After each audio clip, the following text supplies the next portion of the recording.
श्री कृष्ण गोविंद हरे मुरारे हे नाथ नारायण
हे गोपाल राधा कृष्ण गोविंद गोविंद हे गोपाल राधा कृष्ण गोविंद गोविंद हे गोपाल राधा कृष्ण गोविंद गोविंद हे गोपाल राधा कृष्ण कृष्ण गोविंद गोविंद कृष्ण गोविंद गोविंद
वर्णानाम् अर्थसङ्घानां रसानां छन्दसामपि मङ्गलानां च कर्तारौ वन्दे वाणी विनायकौ त्वमेव माता च पिता त्वमेव त्वमेव बन्धुश्च सखा त्वमेव त्वमेव विद्या द्रविणं त्वमेव त्वमेव सर्वं मम देव देव गुरुर्ब्रह्मा गुरुर्विष्णु गुरुर्देवो महेश्वरः गुरु साक्षात् परब्रह्म तस्मै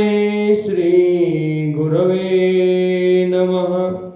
शान्ताकारं भुजगशयनं पद्मनाभं सुरेशं विश्वाधारं गगनसदृशं मेघवर्णं शुभांगं लक्ष्मीकान्तं कमलनयनं योगिभिर्ध्यानगम्यं वन्दे विष्णुं भवभयहरं सर्वलोकैकनाथं कृष्णाय वासुदेवाय हरये परमात्मने प्रणतक्लेशनाशाय गोविन्दाय नमो नमः।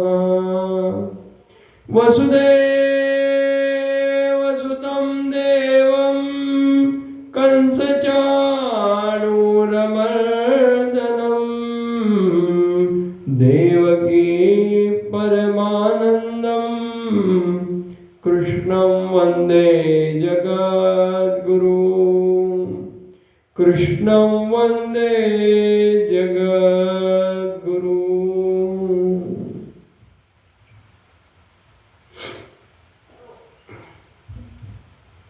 अनंत कोटी ब्रह्मांड नायक भगवान श्री हरींच्या अनंत कृपेने मागील 4 आठवड्यांपासून 28 दिवसांपासून आपण श्रीमद भगवत गीतेजीचा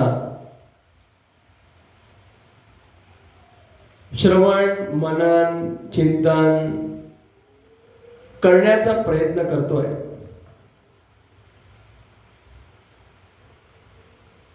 अनंतनाथ परमात्मा भगवान श्री कृष्ण आणि महारथी अर्जुन यांच्यामधला जो अलौकिक दिव्य अति पावन असणारा हा संवाद हा ऐकत असताना आपल्याला हे जीवन कसं जगलं पाहिजे, काय याच्या मूलभूत आवश्यकता आहे, का हा आपल्याला प्राप्त झालेला आहे, याच्यामधून आपल्याला काय अर्जित करायचं आहे, हे सगळं संक्षिप्त स्वरूपामध्ये पाहायला भेटतं।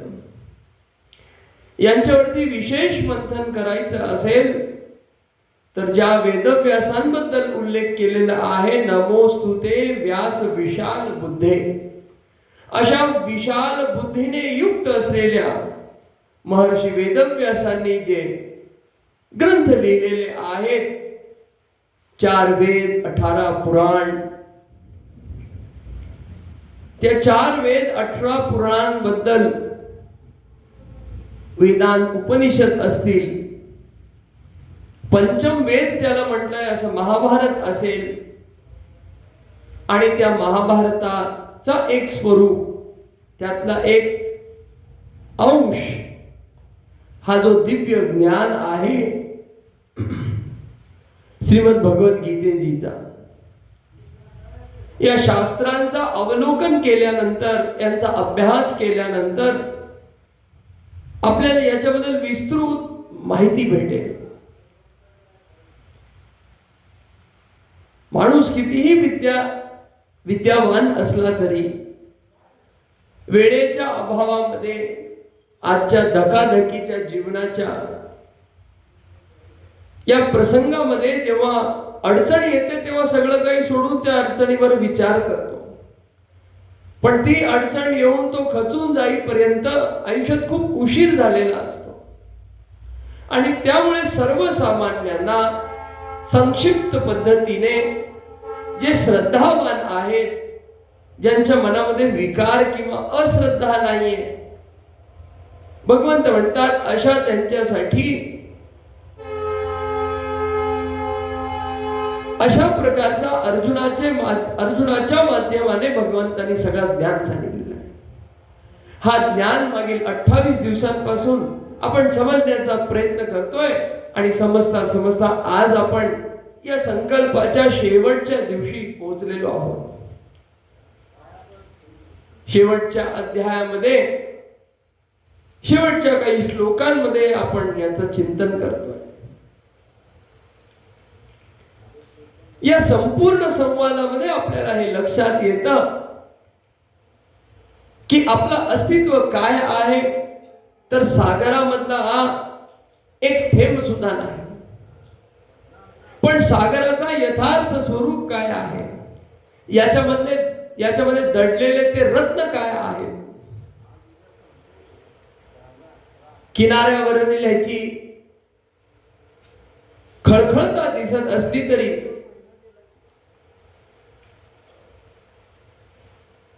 त्याच्या मध्यभागी, त्याच्या खोल भागामध्ये जी प्रशांतता आहे ती काय आहे, ज्ञानी व्यक्तीबद्दलची ती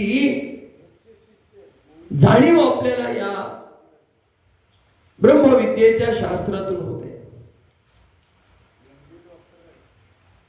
माणूस जन्माला येतो, का येतो, कशा प्रकारे त्याने जगलं पाहिजे, कुठल्या वर्णामध्ये तो जन्माला येतो, का जन्माला येतो, त्या वर्णाला प्राप्त होऊन त्याने काय केलं पाहिजे, हे देह प्राप्त झाल्यानंतर काय केलं पाहिजे, काय केल्याने काय होतं, न केल्याने काय होतं, विपरीत केल्याने काय होतं, या सगळ्या गोष्टींची चर्चा भगवंत करतात. आणि ज्या मुख्य संकल्पनेने आपण या चर्चेला आरंभ केलं होतं पहिल्या दिवशी, की this is the users manual of life, जीवन कसा जगावा याचा हा युजर्स मॅन्युअल आहे. पण श्रद्धावान होऊन ह्याला वाचण्याची आवश्यकता आहे, समजण्याची आवश्यकता आहे. किंबहुना याची भाषा निराळी आहे. आजच्या आपल्या झेन झीच्या पिढीलाही कळायची नाही. कारण जे कॅल्क्युलेटरचा उपयोग करून जर वजाबाकी करू शकत नसतील तर अशा त्यांना बाकी काय सांगावं. ते प्रचंड हुशार आहेत, परंतु ती विद्वत्ता यथार्थ दिशेला डायरेक्टेड नाही, म्हणून त्यांची दशा निराळी होते. अशा त्यांच्यासाठी याला कशा प्रकारे डिकोड करता येईल दैनंदिन जीवनाच्या कशा प्रकारे प्रसंगांना समजून या ज्ञानाला आपल्याला समजता येईल याच्याकरिता हा संकल्पबद्ध प्रयत्न होता. या प्रयत्नामध्ये आपल्या सगळ्या प्रश्नांची उत्तरं भेटतात. वारंवार याचा आपण उल्लेख केलेला आहे, याची चर्चा केलेली आहे.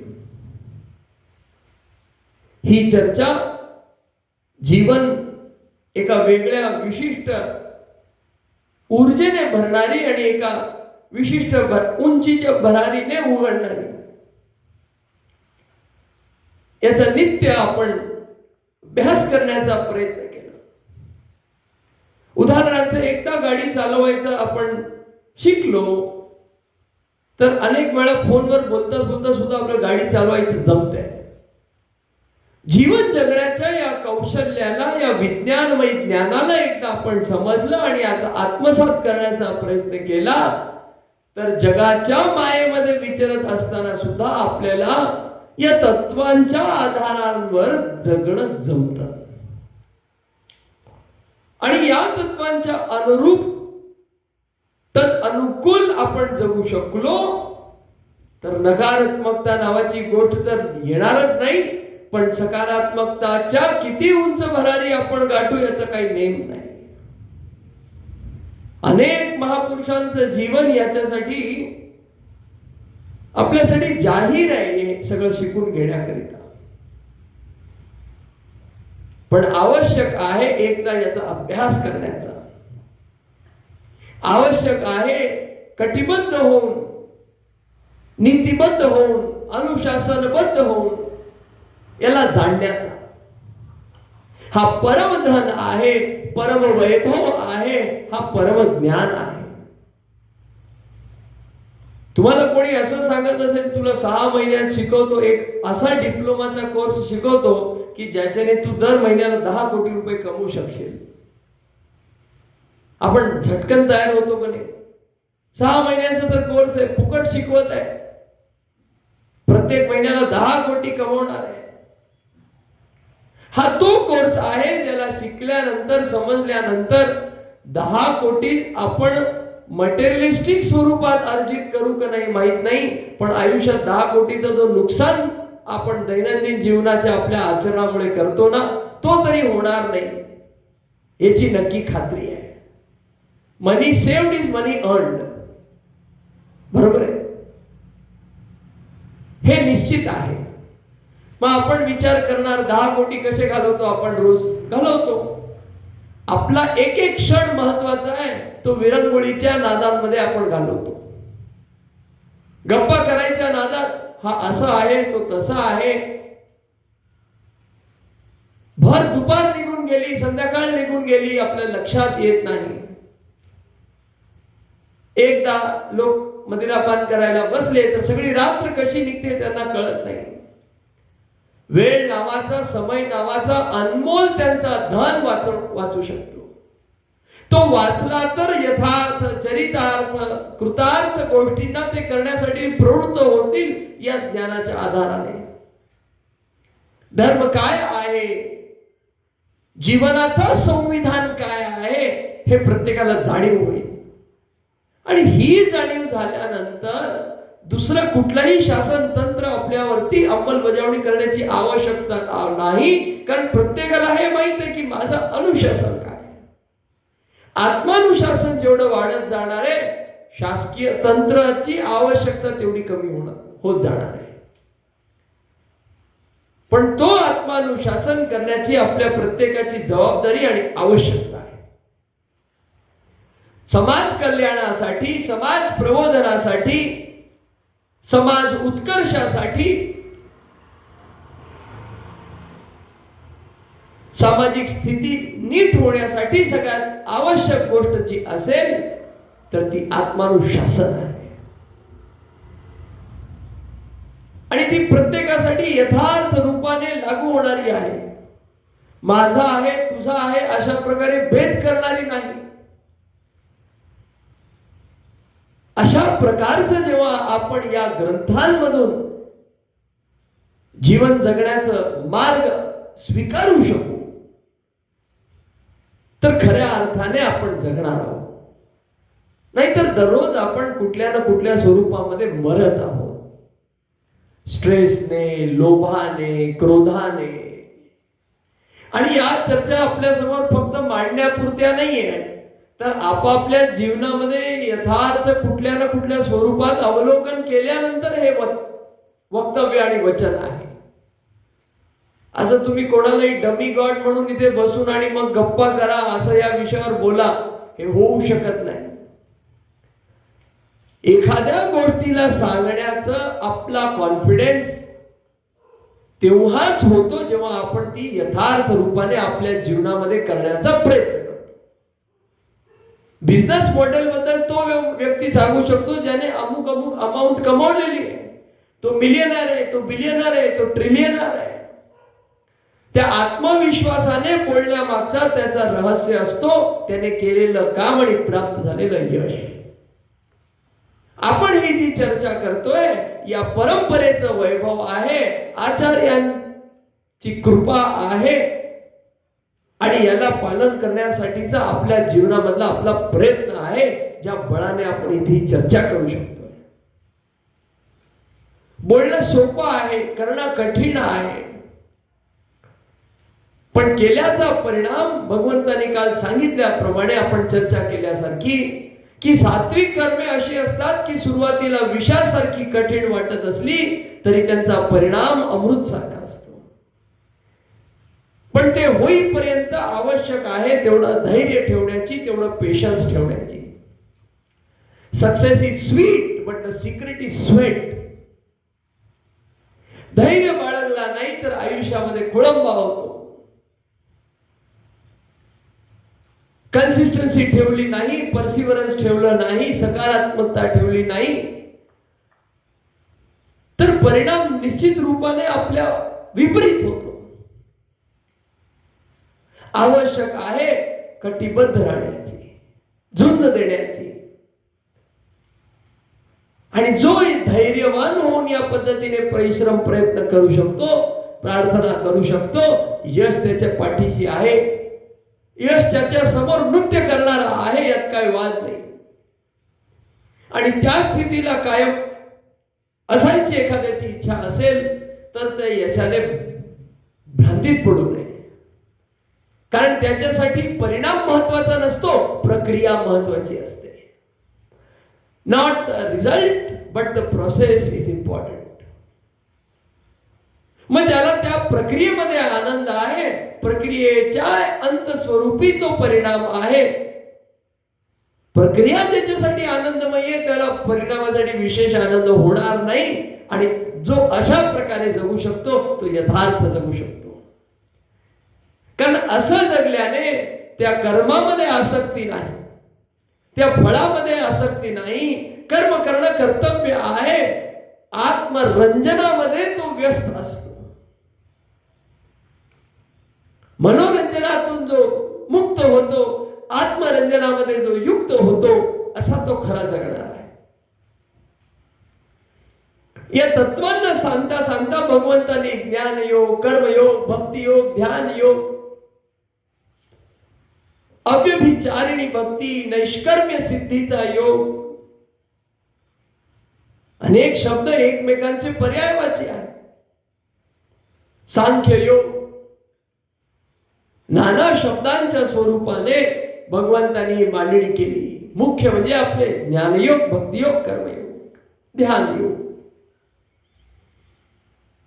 या कुठल्याही मार्गाचं अवलोकन करता माणूस त्याच सिद्धीला प्राप्त होतो ज्याच्या त्याच्या स्वभावाने त्याने प्रयत्न करावा. Always lead to God but they have to be शास्त्र संमत. आणि शास्त्र प्रमाण आहे हे भगवंतांनी वारंवार अर्जुनाला सांगितलंय. आपण 3-4 दिवसाआधी पाहिलेलं आहे. ज्याची शास्त्रांमध्ये निष्ठा नाही त्याला स्वतःच्या आयुष्यामध्ये निष्ठा नाही. जो शास्त्रांवरती विश्वास करू शकत नाही तो स्वतःचा आत्मघात करतो वैचारिकरित्या. कठीण वाटलं तरी नियम हे आपल्या हितासाठी असतं. सिग्नलचा नियमाचा पालन केला नाही तर अकस्मात आपला ऍक्सिडेंट होणार आहे. जीवनामध्ये अंकुशाची आवश्यकता आहे. निरंकुश हत्ती जशा प्रकारे प्रमाद करून सर्व नष्टभ्रष्ट करतो, रोबोट पिक्चरचं आपण उदाहरण पाहिलेलं आहे. निरंकुश मन माणसाला काय करायला लागतं, काय करायला लावतं, इतिहासामध्ये याचे अनेक उदाहरण आहेत. राजा विक्रमादित्यचे मोठे भाऊ कामासक्त होते.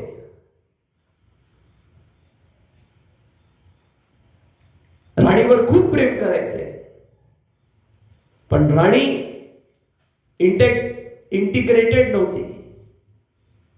राजाच्या प्रती तिची इंटेग्रिटी नव्हती, राजाच्या प्रती तिची निष्ठा नव्हती. ती तिचा सुख द्वारपाल त्या घुडसवार अश्व सेवा करणाऱ्यांकडून घ्यायची. तो एका सेविकेकडून सुख प्राप्त करायचा, ती सेविका सेनापतीकडून सुख प्राप्त करायची. ही सगळी गोष्ट विक्रमादित्याला माहित होती.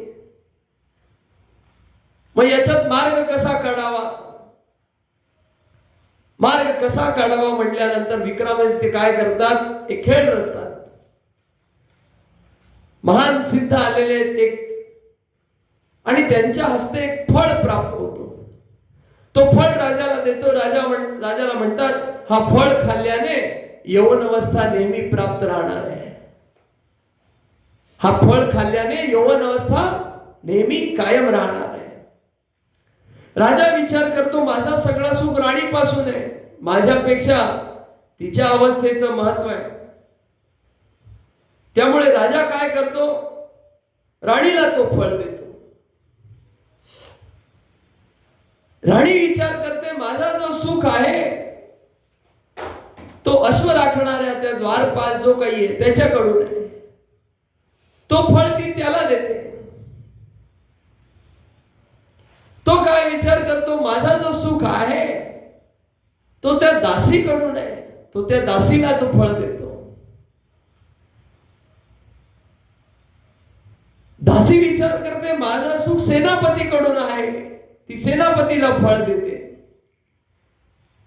सेनापती विचार करतो, माझा जो सुख आहे तो राजाच्या दरबारामध्ये नृत्य करणाऱ्या ज्या नृत्यांका आहेत त्यांच्यापासून आहे, त्यांना देतो.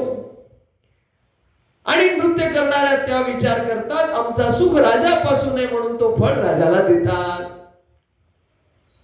त्या फळाला बघितल्यानंतर राजाच्या क्रोधाचा काय ठिकाणा नाही.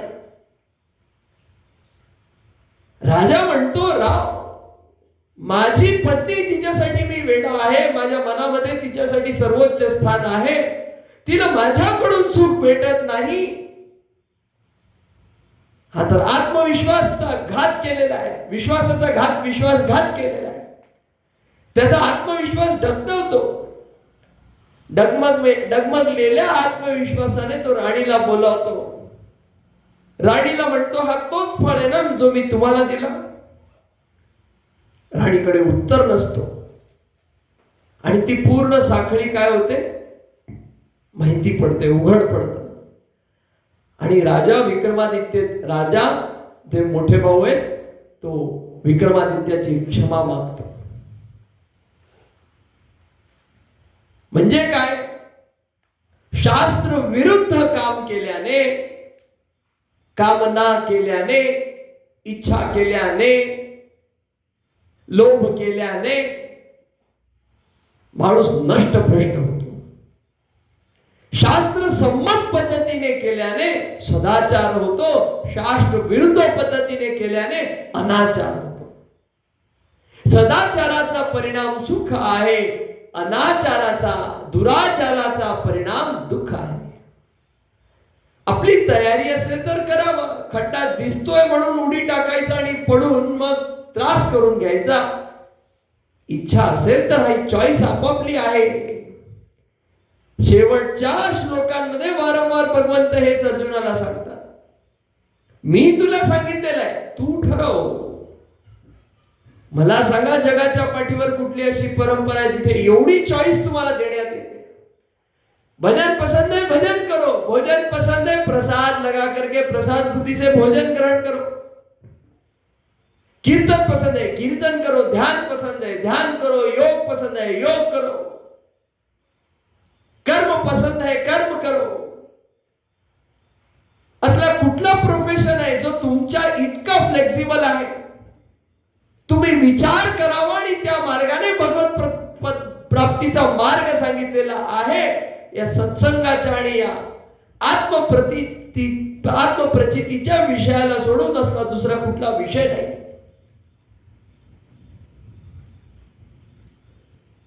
आणि कोणी असेल त्याचा परिणाम तोच आहे। मला सांगा, बीएससी नर्सिंग करणाऱ्यांनी खूप प्रयत्न केला, अभ्यास परीक्षा दिली डॉक्टरकीची, डॉक्टरकी करू देणार आहेत का त्याला? त्याला पुन्हा त्याच प्रक्रियेमधून त्या नीट परीक्षेतून आणि ते सगळं करावं लागणार आहे। बरोबर आहे? वकालत एखाद्याला खूप येत असेल, त्याने पुस्तकं वाचली, पण जोपर्यंत त्या प्रक्रियेमधून तो जात नाही तोपर्यंत त्याला तिथे कोणी विचारणार नाही। हा मार्ग असा आहे, कुठल्याही जातीतला असो, कुठल्याही वर्णातला असो, कुठल्याही परंपरेतला असो, कुठल्याही मठातला असो, यथार्थ साधन केल्याने त्याची तीच सद्गती होणार आहे। म्हणजे काही शिकला पण ते एक गोष्ट घट्ट धरला तर त्याला तितकाच पगार भेटणार आहे। असं कुठल्या कार्यालयामध्ये होतं की शिपायाने काम केल्याने त्याला पण तेवढंच पगार आहे आणि तिथल्या बॉसने काम केल्याने त्याला पण तितकाच पगार आहे? तो बुद्धिमान आहे की नाही याला महत्व नाहीये। ज्ञान भगवंत प्रकट करतात, भाव मुख्य आहे, कर्म गौण आहे पण अनिवार्य आहे सांगतात। हा सगळा ज्ञान जेव्हा अर्जुनाला भगवंत सांगतात तेव्हा काल आपण पाहिलेलं की पराभक्तीच्या पराकाष्ठा स्वरूप परम शांतीला जो प्राप्त होतो तो काय अनुभवतो, त्याचं काय लक्षण आहे याचं भगवंत वर्णन करतात। त्या ब्रह्मस्थितीमध्ये एकरूप होणाऱ्या व्यक्तीची काय स्थिती असते किंवा काय केल्याने तो त्या स्थितीला प्राप्त होतो याचं वर्णन भगवंत करतात। विशुद्ध बुद्धीने युक्त, नियमित हलका फुलका आणि सात्विक आहार घेणारा, सात्विक ज्ञान ठेवणारा, सात्विक कर्म करणारा, सात्विक कर्ता म्हणून ज्याची ओळख आहे, सात्विक दान करणारा, सात्विक यज्ञ करणारा, सात्विकतेने ओतप्रोत झालेला, शब्द आदी विषयांच्या त्या विषयांचा त्याग करणारा, मन बुद्धी इंद्रियांना निग्रह करणारा, समत्व बुद्धीच्या योगाने भगवंतामध्ये स्थित असणारा, सात्विक धारण शक्ती असणारा, सगळ्या विकारांपासून राग द्वेष आदी द्वंद्वांपासून मुक्त असलेला, वैराग्यामध्ये दृढ निश्चयी असणारा, ममता रहित आणि शांतीयुक्त असणारा असा तो भगवंताच्या ध्यानामध्ये निरंतर स्थित असणारा असा तो पुरुष सच्चिदानंद घन परब्रह्म परमात्मा स्वरूप मध्ये एकरूप होतो। तो रेहणारा त्या एकरूप होण्यास तो पात्र आहे। These are the basic required qualifications to meet His Holiness, the Anant unlimited source of energy. आचरण करणे, परिणाम स्वीकारणे। 9व्या अध्यायामध्ये भगवंतांनी वर्णन केलंय, राजविद्या राजगुह्य अध्याय, धर्ममय प्रत्यक्ष त्वरित फळ देणारा असा हा सदाचाराचा मार्ग आहे, तत्वज्ञानाला जगण्याचा मार्ग आहे। भगवंत म्हणतात, सच्चिदानंद घन परब्रह्म स्थितीमध्ये तदरूप झालेला तो प्रसन्न चित्ताचा योगी कशाबद्दलही शोक करत नाही। शोक तो करतो जो मायेने अधीन आहे, शोक तो करतो ज्याला खरं माहित नाही, जो अज्ञानी आहे। ज्ञानवंत असलेला माणूस आइन्स्टाईन सारखा म्हणतो, single piece of paper cannot decide my future. कारण खरा ज्ञान विज्ञानामधला त्याला होता, त्याच्या क्षेत्रातला. म्हणून ही जी एज्युकेशन सिस्टम आहे ती रद्दड आहे असं बोलण्याचा तो साहस करतो. आणि 21व्या शताब्दीमध्ये तर खरंच हा बोलण्याचा साहस करण्यामध्ये अतिशयोक्ती होणार नाही की formal education in the 21st century is the biggest prank. जो आपण आजच्या तारखेमध्ये शिक्षण घेतोय हा सगळ्यात मोठा खेळ आहे, सगळ्यात मोठी विडंबना आहे. कारण शिकलेले बेरोजगार का निर्माण होत आहेत? जर का त्या शिक्षण पद्धतीची काही उपयुक्तता नाहीये तर त्याला रद्द करण्याची आवश्यकता आहे. ही तर भारतीय वैदिक परंपरा शिक्षणाची जी होती की ज्याच्यामुळे कोणीही बेरोजगार नव्हता. इंग्रजांनी यांच्या पुस्तकांमध्ये वर्णन केलेलं आहे. भारत तो देश होता, भारत तो देश होता जिथे आम्हाला गरिबी बघायला भेटली नाही. भारत तो देश होता जिथे आम्हाला एकही याचक भेटला नाही. भारत तो देश होता ज्याच्यामध्ये आम्हाला इलिटरसी पाहायला भेटली नाही. भारत तो देश होता जिथे आम्हाला समृद्धीचा आणि सोन्याचा धूर पाहायला भेटला. भारत तो देश होता जो परमवैभव संपन्न होता, कारण वर्ण व्यवस्थेच्या अनुसार आचरण करणारी ही परंपरा, ज्या परंपरेने या राष्ट्राचं रक्षण केलं ती कायम होती. आणि ही व्यवस्था तोडल्यानंतर रक्षण करणारी ही व्यवस्था भक्षण करणारी ठरली. मग जी व्यवस्था समाजाचा भक्षण करत असेल त्या समाजाचा कल्याण कसं होणार? जी व्यवस्था योग प्रदान न राहून भोग प्रदान होत असेल ती रक्षण कसा करणार?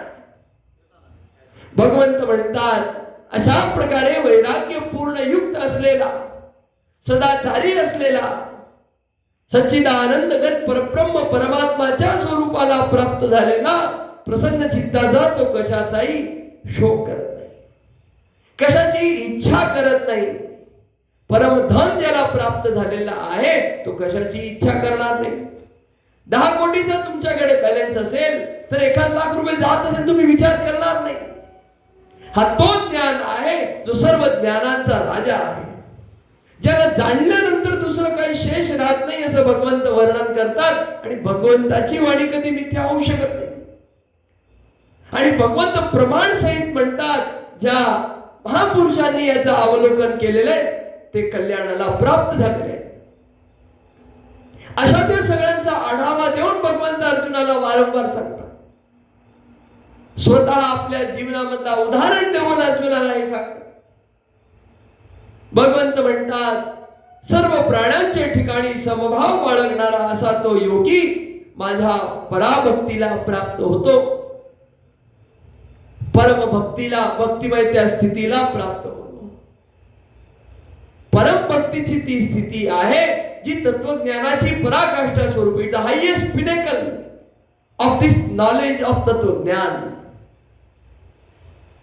जड आणि चेतन प्रमाणे जगणारा, जड आणि चेतनला यथार्थ रूपाने जाणणारा, जीभ पण माझी आहे दात पण माझे आहे हे जाणून जगणारा माणूस कशा प्रकारे कोणाचा अहित करू शकतो? आणि ज्याला जाणल्यानंतर दुसरं काहीच बाकी जाणण्यासारखं राहत नाही, त्या ज्ञानाने वैभव संपन्न असलेला तो माणूस दुसऱ्या कुठल्या गोष्टीची इच्छा करत नाही. कोहिनूर तुमच्या हाताला लागल्यानंतर तुम्ही छोटा मोठा दागिना घेऊन काय करणार आहात? भगवंत म्हणतात ही त्या तत्वज्ञानाच्या स्वरूपाची मूर्तिमंत पराकाष्ठा स्वरूप स्थिती आहे.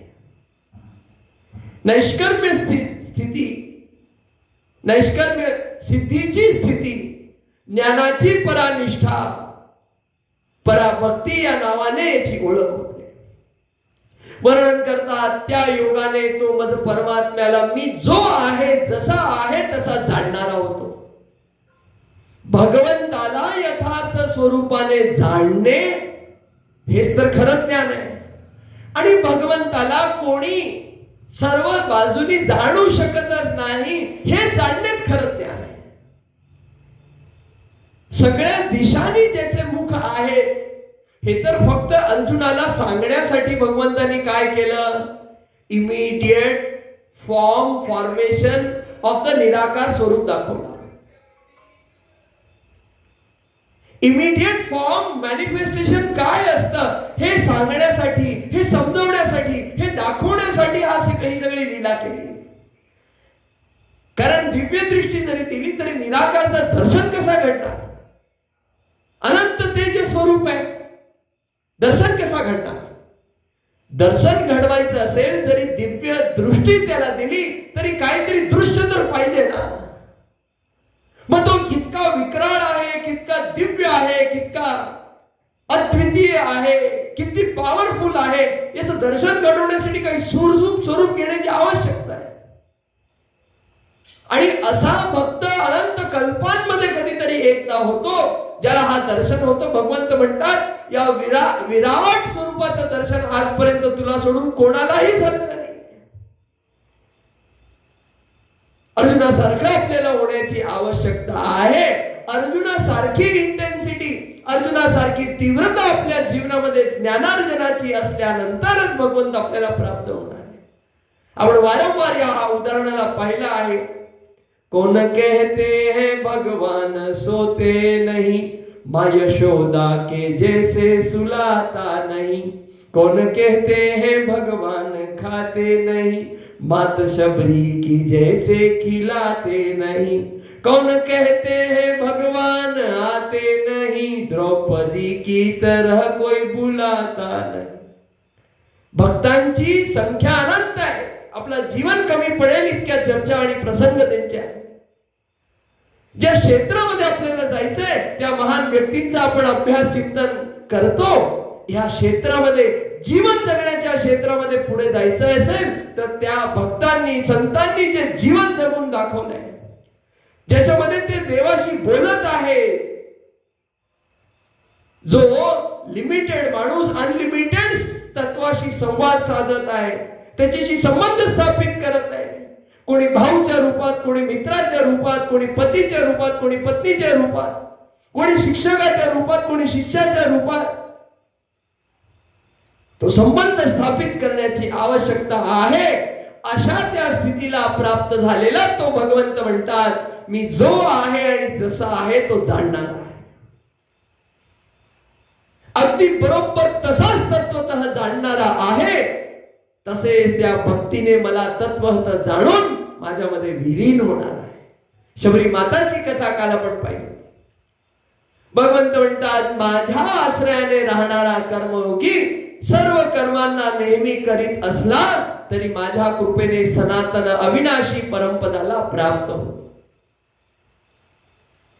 व्यापार करणे हा कर्मयोग नाही. कर्मयोगी या शब्दाचा लोक दुष्प्रचार करतात. कर्मयोगी या शब्दाचा लोक गैरवापर करतात. तात्विक वाक्यांचा उल्लेख त्यांच्या स्वार्थासाठी फिरवून करतात. यथार्थ नाही.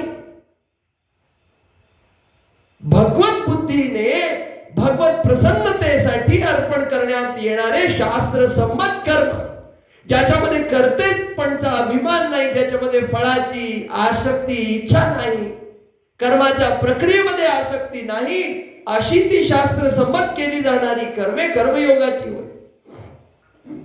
जाणण्याची आवश्यकता आहे की काय आहे हा कर्मयोग. असा तो कर्मयोग, अशी ती पद्धत, अशी ती वाटचाल, ज्याला यथार्थ पद्धतीने केल्यानंतर भगवंत म्हणतात, माझ्या कृपेने तो मला प्राप्त होतो. कारण विना कर्माचे आपण राहू शकत नाही. घरदार सगळं सोडून भजन करण्यात आपण निघू शकत नाही. घरदार सगळं सोडून हिमालयाच्या गुफांमध्ये तप करण्या इतकी आपली मनोवृत्ती नाही. मग आपल्या सेटअप मध्ये बसणारं काम भगवंतांनी आपल्याला सांगून दिल्यानंतर करणं तर आपलं काम आहे. न केल्याने आपण नष्टभ्रष्ट होणार आहोत. स्वीकार केल्याने आपली परमगती होणार आहे, यात काही वाद नाही. राजा जनक यांचं उदाहरण वारंवार दिलेलं आहे, सांगितलेलं आहे. सर्व कर्मे मनाने माझ्या ठिकाणी अर्पण करून समक्तो बुद्धीच्या योगाचा अवलंब करून मग परायण, भगवंताच्या परायण, निरंतर भगवंताच्या ठिकाणी चित्त असलेला तो असणारा सहज भगवंताला प्राप्त होतो. भगवंत म्हणतात माझ्या ठिकाणी चित्त ठेवल्याने, माझ्या कृपेने संकटातून सहज पार होशील. कर्मण रेख बदलते देखे, विधि के लेख बदलते देखे, राम कृपा और हरि सुमिरन से संकट के दिन टलते देखे. भगवंताच्या या प्रबुद्ध वक्तव्यांना लोकगीतांमधून लोकांना समजवण्याचा प्रयत्न झालेला. भगवंत म्हणतात माझ्या ठिकाणी चित्त ठेवल्याने, माझ्या कृपेने निश्चित रूपाने सर्व संकटातून सहज पार होशील. काय आवश्यकता होती भगवान श्रीराम यांना रामेश्वरमची स्थापना करून पूजा करण्याची?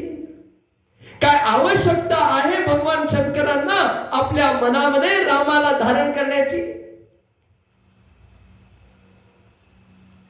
हा वाक्य प्रमाण आहे एकमेकांना हे त्रिदेव पोषित कर. भगवान परम वैभवशाली आहे, परम संपन्न आहे, परम शक्तिमान आहे.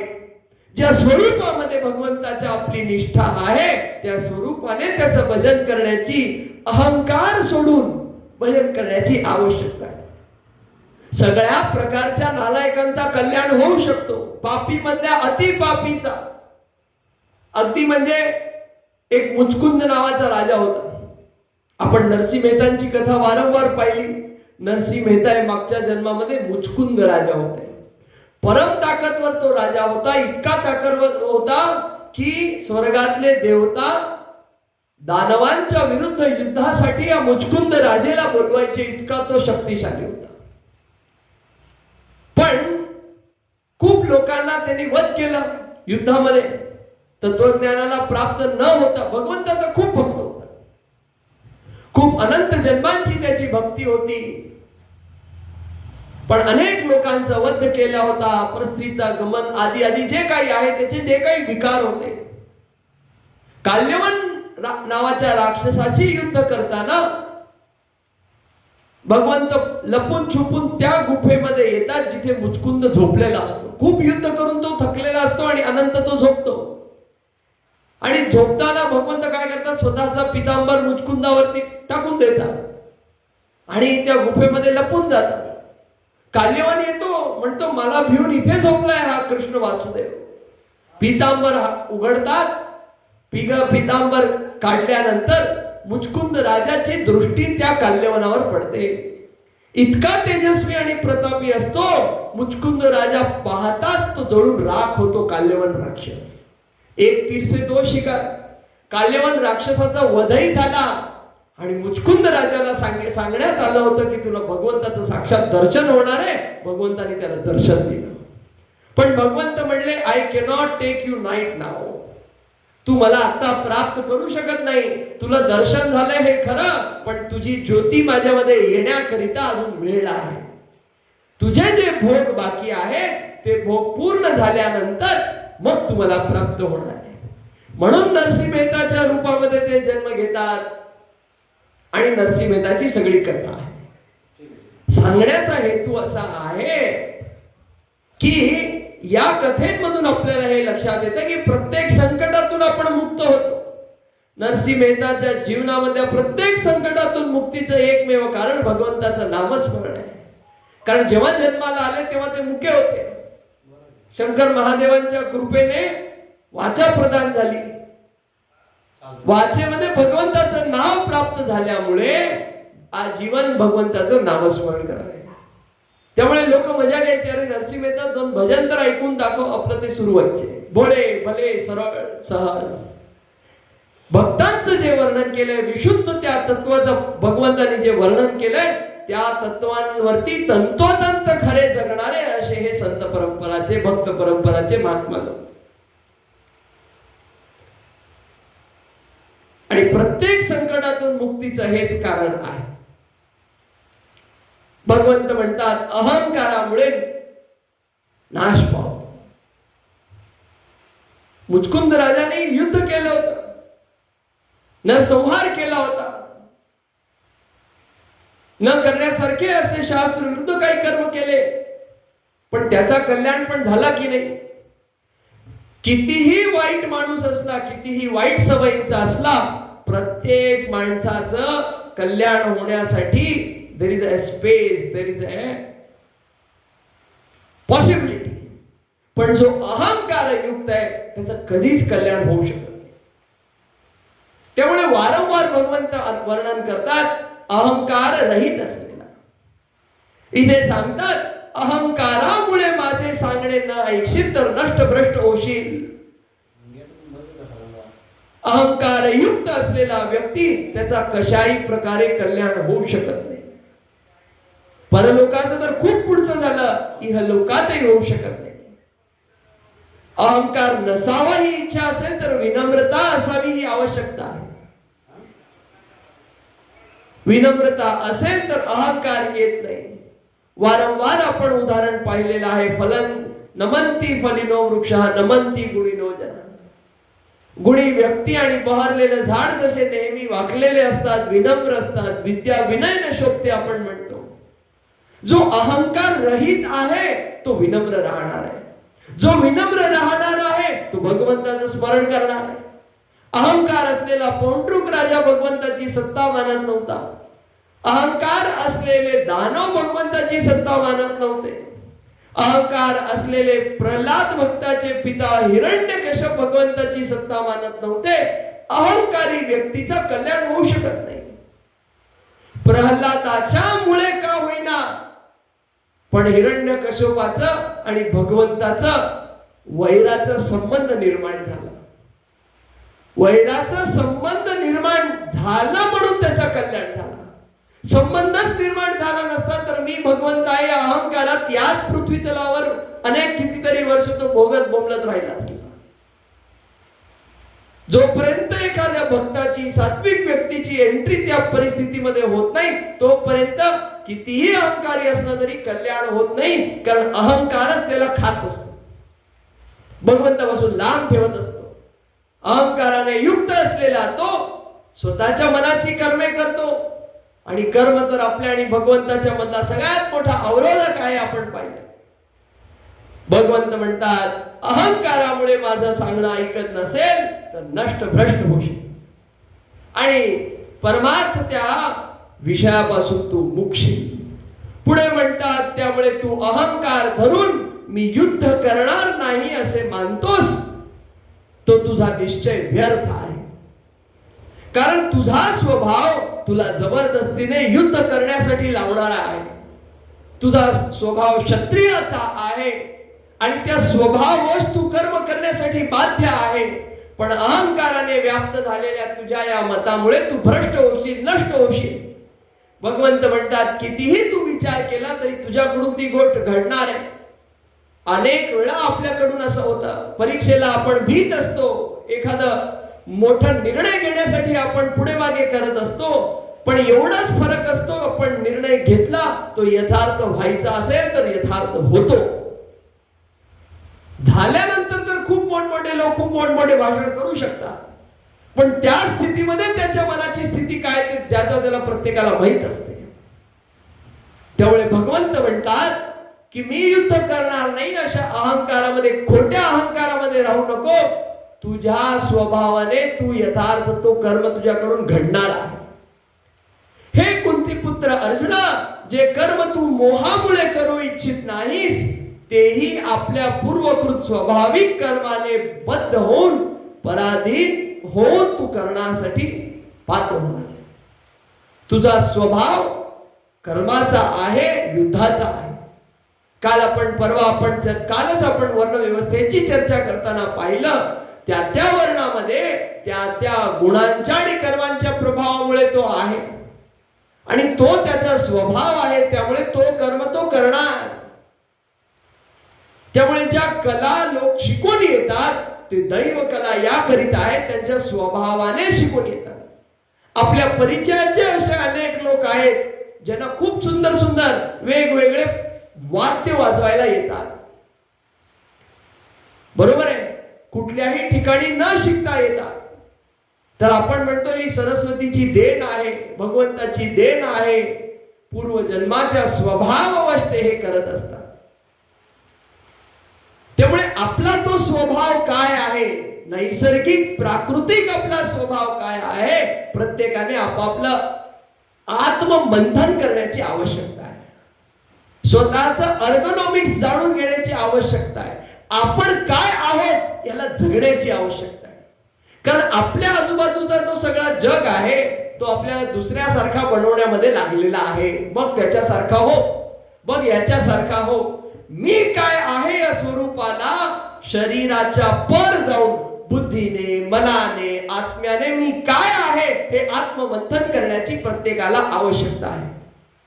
आत्ममंथन केल्याने आत्मबोध होणार. आत्मबोध झाल्यानंतर दुसरं काही शिकवायची गरजच पडणार नाही. ज्याचं त्याला कळलं मला काय व्हायचंय, मी काय करणार आहे, पण त्याच्यासाठी कशामध्ये त्याची रुची आहे, काय घेऊन ते जन्माला आलेला आहे. प्रत्येक माणसामध्ये गुण असतो, कुठला का असो, सद्गुण असेल, अवगुण असेल, पण गुणरहित हा माणूस असू शकत नाही. कारण ज्या अर्थी या त्रिगुणात्मकी मायेच्या अधीन होऊन या त्रिगुणात्मकी शरीराला, पंचमहाभौतिक शरीराला धारण केलंय, त्या अर्थी त्याच्यामध्ये काहीतरी गुण आहे. आणि निर्गुण असेल तर गुण नाही हा सुद्धा एक गुण आहे, कारण हा विलक्षण गुण आहे.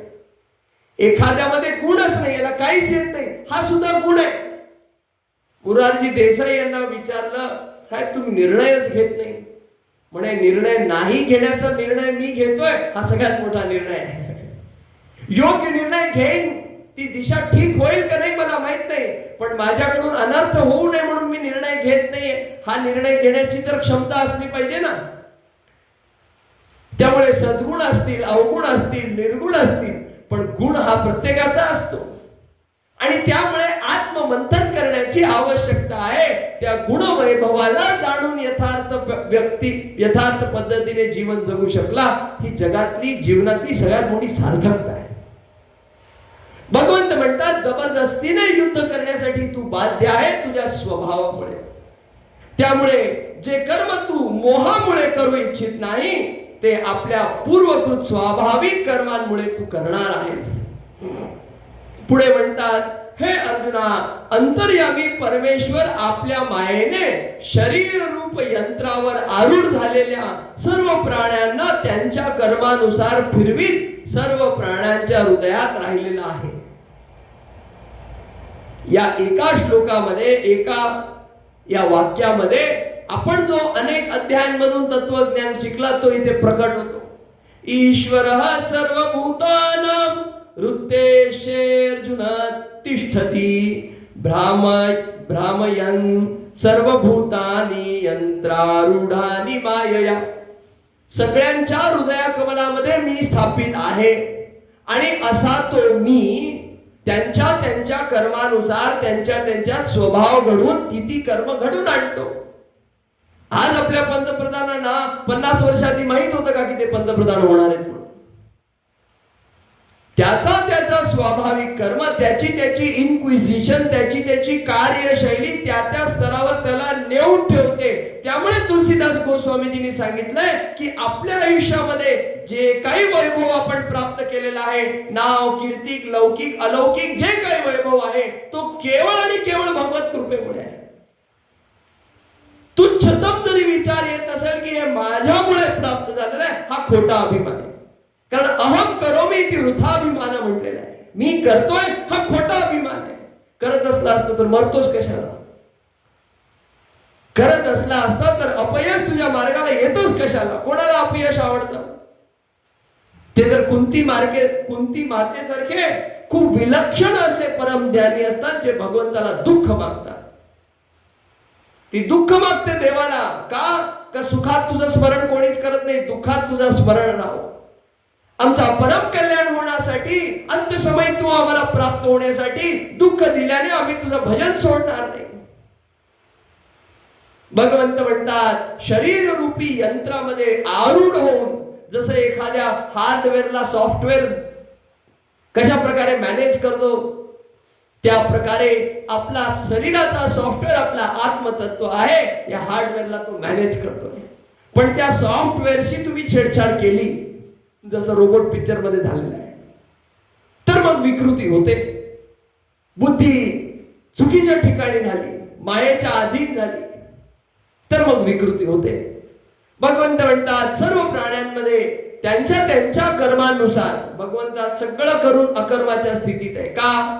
त्यांच्या त्यांच्या कर्मानुसार त्यांनी बघावं, मी फक्त विजेचं काम करतोय, तुम्ही लाईट लावा नाहीतर बॉम्बस्फोट करा, मी फक्त ऊर्जा देण्याचं काम करतोय. काय करायचं हे त्या पंचकौशिक आत्म्याने ठरवावं, स्वभावयुक्त त्याने ठरवावं. पुढे म्हणतात, हे अर्जुना, तू सर्व प्रकारे त्या परमेश्वराला शरण जा. तो तुझ्या हृदयरूपी कमळामध्ये विराजमान आहे, त्याचं दर्शन कर, त्याची ओळख घे. त्या परमात्माच्या कृपेनेच तुला परम शांती आणि सनातन परम धाम मिळणार आहे. तमेव शरणं गच्छ सर्व भावेन भारत, तत्प्रसादात् परां शांतिं स्थानं प्राप्स्यसि शाश्वतम्. जी ती अवस्था कितीही दान करून प्राप्त होत नाही, कितीही यज्ञ करून प्राप्त होत नाही, कितीही काहीही करून प्राप्त होत नाही, ती भगवंताची स्थिती प्राप्त होते ते केवळ भजनाने. ती भगवंताची स्थिती प्राप्त होते ती केवळ अनन्य भक्तीमुळे. ती भगवंताची स्थिती प्राप्त होते ती केवळ भगवंताचं निरंतर स्मरण केल्याने. भगवंत वर्णन करतात, ती सर्व प्रकारे प्राप्त होणारी भक्ती माझ्याच कृपेने प्राप्त होणार आहे. ती सर्व प्रकारे प्राप्त होणारी भक्ती केवळ माझ्या अनुग्रहाने प्राप्त होणार आहे. त्यामुळे सर्व प्रकारे माझ्या परमेश्वराला शरण ये. भगवंत वर्णन करतात, काय सर्व प्रकारे शरण ये म्हणजे काय? बघा, आज आपल्याला असं खंबीर नेतृत्व भेटलेलं आहे, ज्यामुळे आपल्याला या परंपरेचा निर्वाह करताना लाज वाटत नाही. नाहीतर लोकांना गंध लावण्यामध्ये लाज वाटत होती. पण ज्या राष्ट्राचा राष्ट्राध्यक्ष धोतर घालतो, ज्या राष्ट्राचा राष्ट्राध्यक्ष तिलक करतो, ज्या राष्ट्राचा राष्ट्राध्यक्ष पवित्र नदींमध्ये स्नान करतो, ज्या राष्ट्राचा राष्ट्राध्यक्ष नाना प्रकारचे धार्मिक अनुष्ठान करतो, त्या धर्माचं अवलोकन करण्यामध्ये सामान्य प्रजेला लाज वाटत नाही, कारण जसा राजा आहे तशी प्रजा आहे. आंतरराष्ट्रीय स्तरावरती जेव्हा या गोष्टीचा प्रचार होतो, तेव्हा लोकल लेवल मध्ये आपल्याला या करायला लाज वाटत नाही. भगवंत म्हणतात सर्व प्रकारे शरण ये. आपण वारंवार अनेक परंपरांमध्ये, विशेषतः श्री वैष्णव परंपरेमध्ये आपण पाहतो, सर्व प्रकारे भगवंताला शरण जाण्याची महिमा आहे. त्यामुळे शरणागत भक्त वत्सल भगवंत असं वर्णन केलेलं आहे. तर सर्व प्रकारे भगवंताला शरण जाण्याचं काय विवरण केलंय? तर कुठल्याही प्रकारचे लज्जा न बाळगता, कुठल्याही प्रकारचा भय न बाळगता, कुठल्याही प्रकारचा मान न ठेवता, कुठल्याही प्रकारचा मोठेपणा न ठेवता, कुठल्याही प्रकारची आसक्ती न ठेवता, सर्व काही गोष्टींचा त्याग करून मनापासून. प्रत्येकाला घर सोडण्याची गरज नाहीये, पण मनामध्ये जो घर राहिलेला आहे त्याला काढण्याची गरज आहे. मनामध्ये स्थान भगवंताचं असण्याची आवश्यकता आहे. प्रत्येक प्रकारचा विकार सोडून जेव्हा मनाने आपण भगवंताला समर्पित होतो, पण मनाने समर्पित झालेला माणूस बाहेरने खूप दिखावा करत नाही. या ज्ञानाला जाणून अतिबुद्धिमान लोक याचाही दुरुपयोग करायला लागले. आमच्या मनात भगवान आहे आणि 10,000चे कपडे काढून बोंबलत फिरतोय आणि 500 रुपये देण्याचं, त्यांना कोणी नागडा आलाय तर त्याला देण्याचं, दान देण्याचं सुद्धा त्यांचा मनोरथ नाही. भगवत प्राप्त व्यक्ती किंवा भगवत प्राप्तीसाठी आतुर असलेल्या व्यक्तीची लक्षणं नाहीये, ती प्रकट असतात. भगवंत म्हणतात सर्व प्रकारची लज्जा सोडून. असा जर विचार मीराबाईने केला असता तर राजमहेलांना त्यागून संतांसोबत ती भजन करू शकली नसती. असा विचार जर केला असता तर बुद्धांनी आणि महावीरांनी गृहत्याग केला नसता. गुजरातीमध्ये खूप सुंदर वर्णन आहे, भजन आहे कि मारे लगनी लागी है भगवाननी जीओ, नहीं रे डरू लोक लाज धीरे. माझा संबंध, माझी लागणी भगवंतामध्ये लागलेली आहे. मी लोक लज्जेशी भीत नाही. आपण ठाकूर हमरे रमण बिहारी याच्यामध्ये कि चाहे कोई भला कहे बुरा कहे हम हो गए रमण बिहारी के. जे लोक नाही तो संबंध स्थापित करतात ते विचार करत नाही लोक लज्जेचं.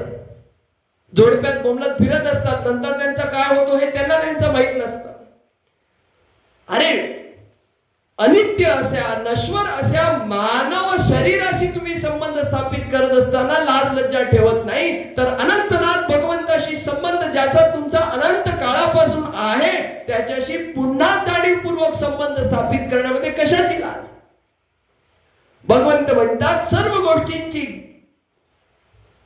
सर्व विकारांचा त्याग करून, अहंकार अहमता ममता याचा त्याग करून केवळ एक परमात्म्याचा परम आश्रय परम गतीचा सर्वस्व समजून जो अनन्य भक्तीने आणि अनन्य श्रद्धाने युक्त होऊन निरंतर प्रेमपूर्वक भगवंताचे नाव गुण प्रभाव आणि स्वरूपाचे चिंतन करतो, कथन श्रवण करतो, ऐकतो आणि सांगतो. भगवंत म्हणतात निरंतर स्मरण चालू ठेवूनच त्याच्या आज्ञेप्रमाणे कर्तव्य कर्म करतो.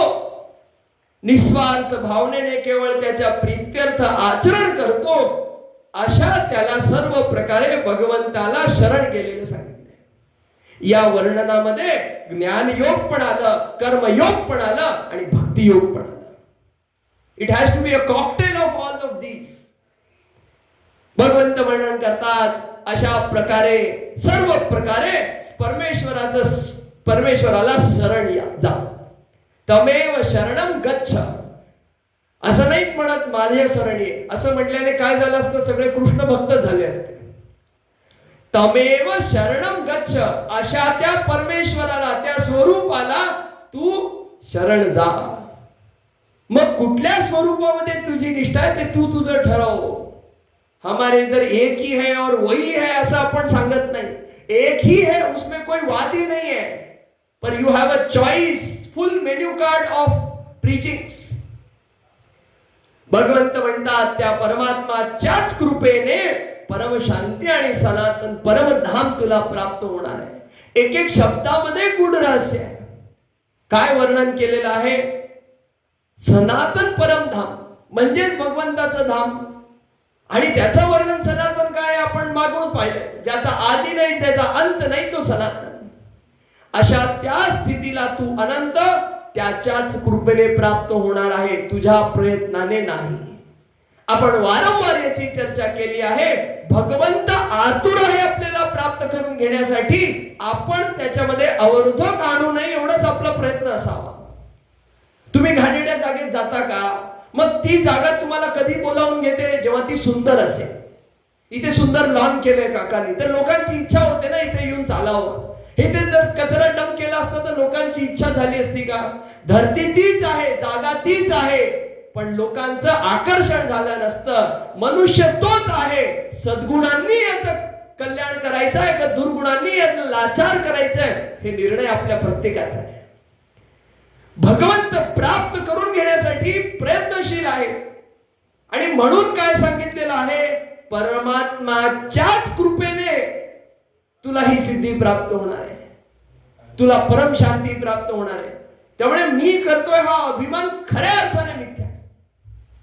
पुढे वर्णन करतात अशा प्रकारे गोपनीय होऊनही अधिक गोपनीय असलेला हा ज्ञान मी तुला सांगितलेला आहे.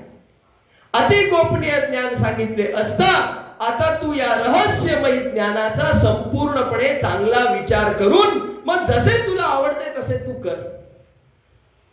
इतकी ओपन माइंडेडनेस आपल्याला कुठल्याही परंपरेत बघायला भेटणार नाही. हे असंच केलं पाहिजे, एवढ्यांदाच केलं पाहिजे, याच पोझिशन मध्ये केलं पाहिजे, अशा एक्स्ट्रीमिझमना पण आपण आजच्या या समाजामध्ये पाहतो. शास्त्र विरुद्ध आचरण हे असंच व्हायला पाहिजे असं कुठेही लिहिलेलं नाहीये. का लिहिलेलं नाहीये? कारण ते होणार तसंच आहे. एखादा मुलगा किती नालायक असला पण वडिलांना माहितीये की त्याच्या शब्दाच्या बाहेर नाहीये, गेला तरी त्यांनी सांभाळून घेणार आहे. किंवा आमचे वडील काय ते आपल्याला माहित आहे, त्याच्यानंतर तुम्ही काही करायला मोकळे, बरोबर आहे ना, तुम्हाला माहितीये तो सावरून घेणार आहे. भगवंताची आणि मानवाची ही स्थिती आहे. आएगा नहीं तो जाएगा किधर, त्या चक्रामध्ये व्यवस्था आहे. कितीही घोर नरकांमध्ये गेला तरी कुठेतरी मुक्त होत होत होत 84 लक्ष योनींचा एकदा नाही, दोनदा नाही, 100 वेळा फटका बसेल, पण बोंबलत त्याला जायचं तिथेच आहे. त्याची इच्छा असो किंवा नसो, नदीची इच्छा असो किंवा नसो, ती समुद्रापर्यंत जाते म्हणजे जाते.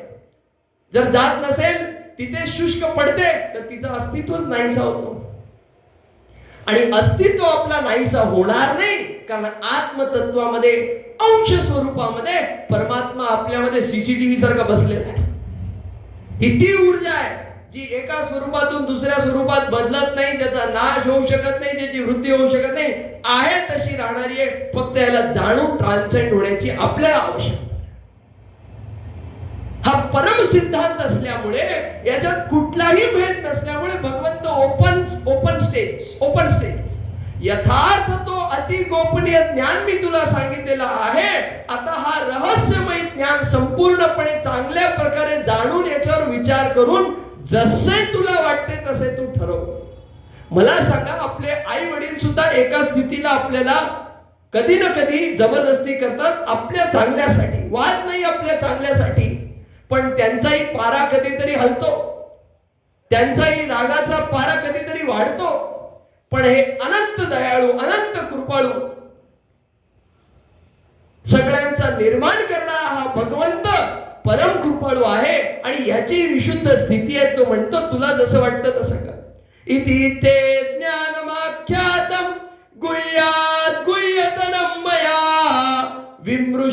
विमृश्यैत शेषेण यथेच्छसी तथा कुरु. यथा इच्छसी तथा कुरु, जसं योग्य वाटतं तसं कर. शब्दशः संस्कृत अर्थ आहे. आणि कुरु म्हणजे विद्यार्थी आहे. आज्ञा नाही केली असं कर तसं कर, जसं योग्य वाटतं तसं कर. पुढे म्हणतात सर्व गुह्यतमं भूय शृणु मे परमं वचः इष्टोसी मे दृढम् इति ततो वक्ष्यामि ते हितम्. सर्व गोपनीय अति गोपनीय माझे परम रहस्ययुक्त वचन तू पुन्हा एकदा ऐक. जाता जाता ब्रीफ समरी भगवंत अर्जुनाला सांगतात. किती सांगतात? 7व्या अध्यायापासून जे सांगायला चालू केलं की मी तुला पुन्हा सांगतो, मी तुला पुन्हा सांगतो, मी तुला पुन्हा सांगतो, ते शेवटच्या अध्यायापर्यंत 18व्या अध्यायापर्यंत भगवंत म्हणतात की माझे परम रहस्ययुक्त वचन तू पुन्हा ऐक. म्हणतात तू माझा अत्यंत आवडता आहेस. पण ती आवड कशामुळे आहे हे आपण याची विस्तृत चर्चा केलेली आहे. तू माझा अत्यंत आवडता आहेस म्हणून हे अर्जुना परम हितकारी वचन मी तुला पुन्हा सांगतो. भगवंत म्हणतात हे अर्जुना तू माझ्या ठिकाणी मन ठेव. आता हे सगळं एकदम क्लायमॅक्स स्टोरी आहे, एकदम ब्रीफ रिपोर्टिंग होते ना, तशा प्रकारे आपण बघतो ना 100 news, top 100 news, top 10 news, हे तसं आहे. एकदम शेवटी आपण जेव्हा थकून एखाद्याला सांगतो की आता ह्याच्या पुढे काय सांगणार नाही, मग एकदा शेवटचं सांगून लागतो. भगवंत थकून नाही सांगत आहेत, इतक्यांदा सांगितलंय पण पुन्हा एकदा त्याची काळजी वाटते म्हणून ब्रीफ समरी सांगतात.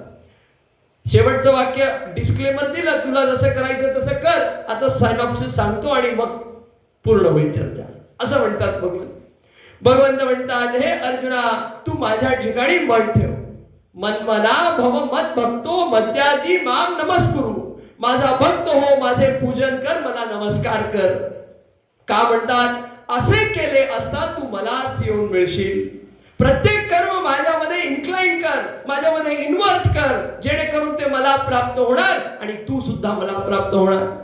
हे मी तुला सत्य प्रतिज्ञापूर्वक सांगतो की अशा प्रकारे आचरण केल्याने तू मलाच प्राप्त होणार आहे. आणि हे मी तुला सांगण्यामागचं कारण आहे कारण तू माझा अत्यंत प्रिय आहेस.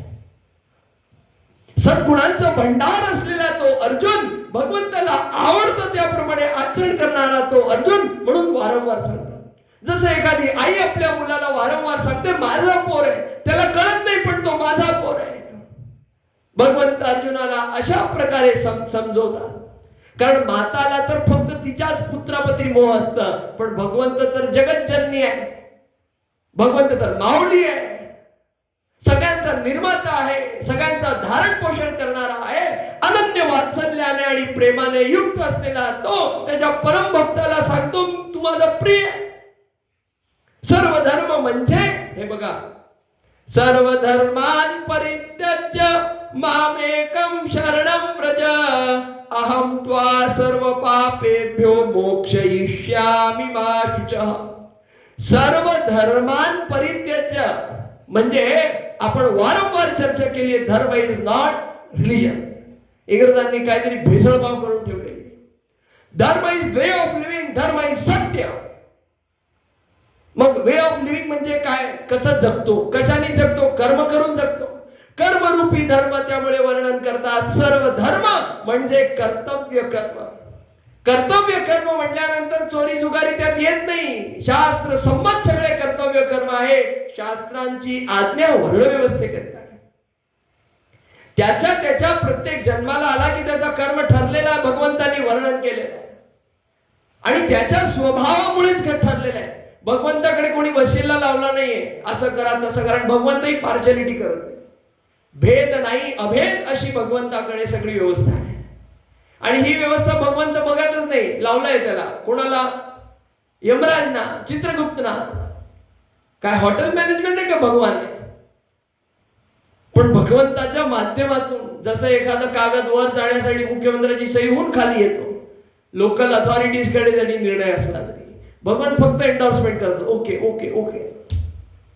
पण ती सगळ्यात मोठी पॉवर भगवंताकडे असल्यामुळे भगवंत म्हणतात सर्व धर्म म्हणजे सर्व कर्तव्य कर्मे मला अर्पण करून तू केवळ सर्व शक्तिमान सर्व आधार अशा मला परमेश्वराला शरण ये. अशा आल्याने मी तुला सर्व पापांपासून सोडवीन. तू शोक करू नकोस, तू दुःख करू नकोस, तू विषाद करू नकोस. हा गीता रूप रहस्यमय उपदेश कधीही तप न करणाऱ्या माणसाला सांगू नये. भगवंत डिस्क्लेमर देतात. ज्याची पात्रता नाहीये, ज्याची श्रद्धा नाहीये, ज्याची इच्छा नाहीये, अशा त्याला कधीही सांगू नये. भगवंताची आज्ञा आहे. पण महात्मा लोक लोकगीतांच्या माध्यमातून जीवनचर्याच्या माध्यमातून का सांगतात? कारण ते लोकांचं हित इच्छित आहे. महात्मा लोकांच्या लक्षणांचं वर्णन करताना भगवंत म्हणतात सर्व प्राण्यांच्या हितामध्ये रत असलेले हे महात्मा असतात. सगळ्यांमध्ये भगवंताचं दर्शन करणारे असतात. त्यामुळे सगळ्यांसाठी कृपा करतात. आणि या विचारांचा परिणाम आहे की आपल्याला बदल बघायला भेटतो. वृंदावनचे सध्या गाजलेले महात्मा सगळ्यांना माहिती आहे. सगळीकडे का पोहोचवलं जातं हा ज्ञान? ऐकणारे सगळेजण पात्र आहेतच असं नाही, पण याचा उपयोग असाही होऊ शकतो. भगवंत म्हणतात हा गीता रूप रहस्यमय ज्ञान इदम ते ना तपस्काय ना भक्ताय कदाचन. कारण ज्याला श्रद्धा नाहीये ना तो प्रश्न उभे करणार. प्रश्न तेच उभे करतात जे व्यवस्थित ऐकत नाही, ज्यांना विश्वास नाहीये. आणि अलीकडे आई वडिलांमध्ये लोकांना विश्वास न करण्यामुळे ते आई वडिलांवरती प्रश्न करतात. भगवंत म्हणतात हा गीता रूपी रहस्यमय उपदेश कधीही तप न करणाऱ्या माणसाला सांगू नका. तसेच जो भक्तिहीन आहे, ज्याला ऐकण्याची इच्छा नाहीये, अशा त्याला सांगू नको. त्यामुळे आपण वारंवार या वाक्याचा उल्लेख केलेला आहे की ज्यांना आपण निवडतो ते संसदेमध्ये जातात आणि ज्याला तो निवडतो तो सत्संगामध्ये येतो. येण्यासाठी योग लागतो. कोणीही येऊ शकत नाही. प्रत्येकाला कॅपॅसिटी नाही आहे ऐकून सगळं विचार करण्याची. प्रत्येक जण तू खाऊ शकतो का वाटी भरून? सांगा बघा. पचायला तर पाहिजे ना. मग पचवण्याची शक्ती नाही, कॅपॅसिटीच एवढी आहे. 2 किलो टाकलं की त्याचं फाटणार आहे कापड, तर 10 किलो त्याला झेपणार आहे का? अति रहस्यमय हा ज्ञान आहे. ज्याची भक्ती नाही, ज्याची श्रद्धा नाही, ज्याची इच्छा नाही, जो तपस्वी नाही, जो यथार्थ नाही, अशा त्याला कधीही सांगू नको. त्याचप्रमाणे माझ्यामध्ये जो दोष पाहणार आहे, भगवंताला नाव ठेवणार आहे, भगवंताच्या यथार्थ स्वरूपाला जे जाणीत नाही. यथार्थ स्वरूप काय? भगवंत योग मायेला आपल्या अधीन करून माणूस म्हणून मानव देहामध्ये प्रकट होतात, जन्मणारे मरणारे नाही. भगवंत म्हणतात की जो या स्वरूपाला जाणणार नाही तो श्रद्धायुक्त नाही, तो दोष पाहणारा आहे. आणि असा तो दोष पाहणारा त्याला तू हे कधी सांगू नको. पुढे वर्णन करतात, जो पुरुष माझ्या ठिकाणी परम प्रेम ठेवून, कोणाला सांगू नको हे तर सांगितलं, पण कोणाला सांगावं हेही सांग, की जो पुरुष माझ्या ठिकाणी परम प्रेम ठेवून हे परम रहस्ययुक्त गीता शास्त्र माझ्या भक्तांना सांगणारा आहे, तो मलाच प्राप्त होणार, यात मुळीच शंका नाही. भगवंताचा काम करणारा कधी व्यर्थ जाऊ शकत नाही. कोणाला सांगू नये हे सांगितलं, पण जो सांगणार आहे त्याचं पण काही आहे का नाही. या इमं परमं गुह्यं मद्भक्तेष्वभिधास्यति भक्तिं मयि परां कृत्वा मामेवैष्यत् संशयः वैष्यत्य संशयः. भगवंत म्हणतात तू मलाच प्राप्त होणार आहे, जो माझ्या भक्तांना हे सांगत आहे. पुढे म्हणतात, माझे अत्यंत प्रिय कार्य करणारा त्याच्याहून अधिक मनुष्य या जगात कोणी नाही. भगवंताचं नाव, गुण, लीला सांगणं, जगणं, कीर्तन करणं, श्रवण करणं हेच परम कर्तव्य आहे. जी काही क्रिया करतोय ती भगवंताशी जोडून असावी, ज्याच्याने आपण भगवंताला प्राप्त होणारी एक गोष्ट, कर्मांमध्ये बांधले जाणार नाही ही दुसरी गोष्ट. माझे अत्यंत प्रिय कार्य करणाऱ्यापेक्षा त्यामध्ये दुसरा कोणीही नाही जो हा काम करतोय. म्हणजे तुम्हाला कळलं ना हा काम का चालू आहे ना. आणि हे संस्कृत भाषांतर आहे, माझ्या मनातलं काही सांगत नाही. अर्जुनाला उपदेश करण्यात आलेला उपदेश आहे, तंतोतंत शब्दशः. माझे अत्यंत प्रिय कार्य करणारा त्याच्याहून अधिक मनुष्यात कोणीही नाही.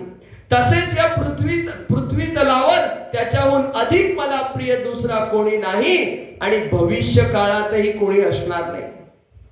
बघा ना, आज एखाद्याची इन्कम महिन्याला ₹1,00,000, घरामध्ये त्याची खूप किंमत आहे. अरे महिन्याला ₹1,00,000 कमवतो, आणि तेच दुसरा मुलगा जर 5 लाख कमवायला लागला महिन्याला, तर आपोआप 1 लाख वाल्याची किंमत कमी. स्वाभाविक आहे ना, घरामधला जगामधला नियम आहे हा. पण भगवंत काय म्हणतात, I have set the standard high, once reached there is no change, there is no change. भगवंत म्हणतात मला भविष्यातही कोणी दुसरा इतका प्रिय राहणार नाही.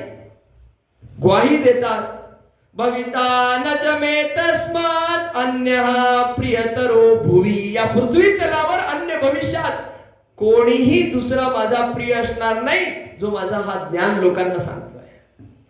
पुढे वर्णन करतात, जो पुरुष आम्हा दोघांच्या धर्ममय संवाद रूपी या गीता शास्त्राचे अध्ययन करणारा आहे, त्याच्याकडूनही मी ज्ञान यज्ञाने पूजित होणार आहे, असं माझं मत आहे. म्हणजे कळतंय ना, आपण भगवंताची ज्ञान यज्ञाने पूजा करतोय, या संवादाला अध्ययन करतोय, ऐकतोय. पुढे वर्णन करतात, जो मनुष्य श्रद्धायुक्त होऊन दोष दृष्टी न ठेवता या गीता शास्त्राचे श्रवण करणारा आहे, तोही पापांपासून मुक्त होऊन पुण्य कर्मे करणाऱ्यांच्या श्रेष्ठ लोकांना प्राप्त होणार. म्हणजे एवढी तर नक्की खात्री आहे की आपण दुःख रूपी नरकांना भोगण्यापासून मुक्त राहणारे हा कायम काम चालू ठेवावा. आपली याच्यामध्ये प्रगती होतीये का नाही हा भाग निराळा, पण या श्रोता कक्षामध्ये जर आपण आपली छाप नेहमी ठेवावी, जेणेकरून दुर्गती तर होणार नाही एवढं निश्चित आपण करून ठेवावं. नापास होणार नाही इतका प्रश्न तर आपण पक्का पाठ करून जायला पाहिजे. 35% पडतील याची सोय भगवंतांनी सांगितली. श्रवण भक्ती करा. मी नाही सांगत आहे, भगवंत सांगत आहे. जो मनुष्य श्रद्धायुक्त होऊन दोष दृष्टी न ठेवता, प्रीरिक्विजिट आहे त्याला, पण उगं कोणी येऊन बसला तर चालणार नाही. दोष दृष्टी न ठेवता श्रद्धायुक्त होऊन या गीता शास्त्राचं श्रवण करतो, तो पापांपासून मुक्त होऊन पुण्य कर्म करणाऱ्यांच्या जशी त्यांची गती उच्च कोटीच्या लोकांमध्ये होते तशी शास्त्र ऐकणाऱ्यांची होते. मग दुसरं काही करायची गरज नाही. मन भजे हरी को सदा, हा भजनच आहे एक प्रकारचा. भगवंत म्हणतात, हे पार्था, हे गीता शास्त्र तू एकाग्र चित्ताने ऐकलंस का? आणि हे धनंजया, तुझ्या अज्ञानातून उत्पन्न झालेला मोह नाहीसा झाला का? जसं एखादा मास्तर विचारतो, बेटा समझा, समझ में आया? भगवंत विचारतात, तुला कळलं का मी हे सगळं सांगितलं? अर्जुन म्हणतो, हे भगवंता, हे अच्युता, आपल्या कृपेने माझा मोह नाहीसा झाला. विनम्रतेची खरा ज्ञान आहे याचा हा प्रतिबिंब आहे. काय? आपल्या कृपेने हा नाहीसा झाला. मी सक्षम नाहीये, आपल्या कृपेने हा माझा मोह नाहीसा झालेला आहे. नष्टो मोह स्मृतिर्लब्धा त्वत्प्रसादान् मयाच्युता स्थितोस्मि गत्संदेह करिष्ये वचनम तव. तुम्ही सांगाल तसं करतो. करिष्ये वचनम तव.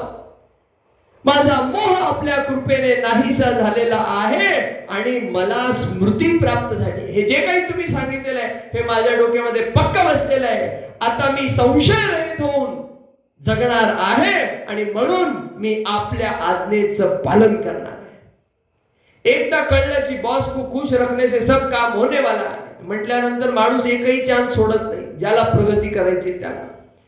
अरे छोटा मोठा बॉस त्याला खुश करून तुम्हाला खूप काही प्राप्त होत असेल तर जगाच्या बॉसला खुश केल्यानंतर काय प्राप्त होणार नाही याचा विचार करावा.